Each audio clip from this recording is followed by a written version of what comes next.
Hello, and welcome to my reading of Proper Lock Design.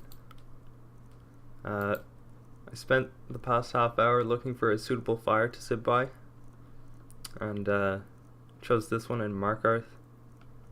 Where is it? Here, okay. So let's dive right in. Proper Lock Design and Construction by Unknown, a world-renowned master locksmith. Let's jump right in.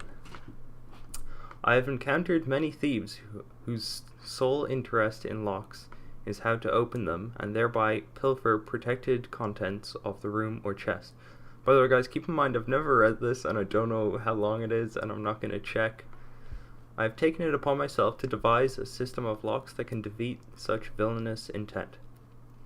The materials used to create a lock are of utmost importance. Shoddy brass or copper will give way to a well-placed kick, thereby rendering the lock itself useless. I recommend steel over iron when choosing a material. More robust materials tend to be prohibitively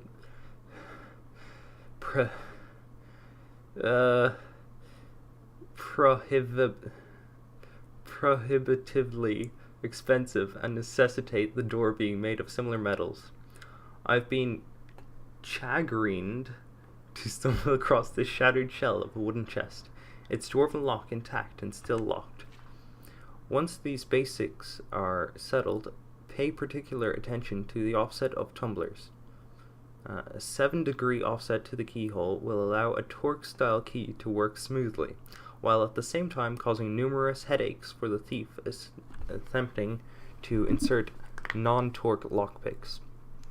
In similar fashion, the springs of the tumblers should be made by different smiths. Each smith will unknowingly create a spring with a different tension than his fellow smiths. This variance will also create difficulties for anyone attempting to pick the lock. Oh, that's the end. Okay, so let's recap. Many people want to rob chests. This is true. I myself rob chests. Don't use shoddy brass or copper because it will give way to a well-placed kick and therefore rendering the lock useless. Use steel over iron. More robust metals are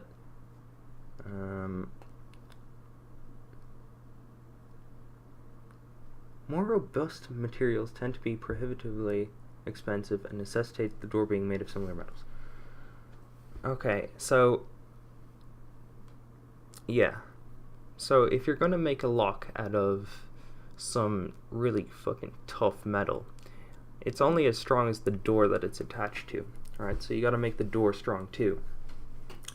Yeah, exactly. They give an example of a dwarven lock and a wooden chest.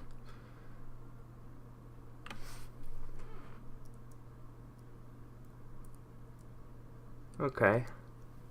And so this guy says slightly offset the angle at which the key goes into the keyhole. That's pretty interesting. So a 7-degree offset to the keyhole will allow a torque-style key to work smoothly while at the same time causing numerous headaches for the thief.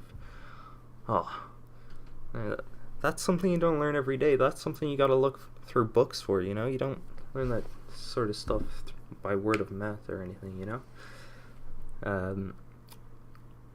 Make the springs by different locksmiths if you want the peak effectiveness of your lock. They'll create different tumblers, different spring tensions, which will make the thief's life pretty difficult, you know. And every second counts with these locks, you know. Every second counts. Anyway, that was my reading of Proper Lock Design. Later on, I'll be doing more audiobooks for Skyrim. Feel free to recommend any books you'd like to have me read. I'd be happy to read them. Now let's sing along with Ogmund. We're the children of Skyrim, and fight all our lives, and Sovngarde beckons, every one of us dies. Why do you and Mother fight